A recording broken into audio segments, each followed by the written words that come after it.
ما خوردیم دور سوم به استقلال. امجدی تیم خیلی خوب بود، شاهرخ بود، گله‌ای بود، خیراندیش بود، بچه‌ها همه خوب بودن. ما 2-1 بردیم استقلال رو دیگه. استقلال 2-1 بردیم و همون سال جام حذفی جام جهانی قهرمان شد. یعنی البته اون موقع مثلا ما قهرمان شدیم گیم و مثلا به ما تشویقی مرخصی دادن.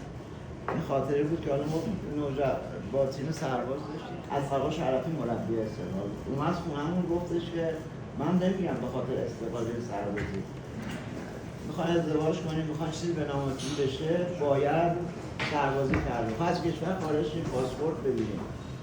دیگه رفتیم و سربازیمون راحت انجام شد. آقا شرکا مرتضی‌شون رئیس ورزش ژاندارمری بود و خیلی لطف داشت به ورزش. بازیکنان اکرده امیدان میان بزرگسالان یه تعصب خاصی به این پیراهن پیدا میکنن و همشون هم تا حد کاپیتانی این تیم پیش میرن. یعنی نسل آخرشون فیروز قربانی بود، طالبلو دروازه‌بان بود، اینا همه از رده مشتبه بود.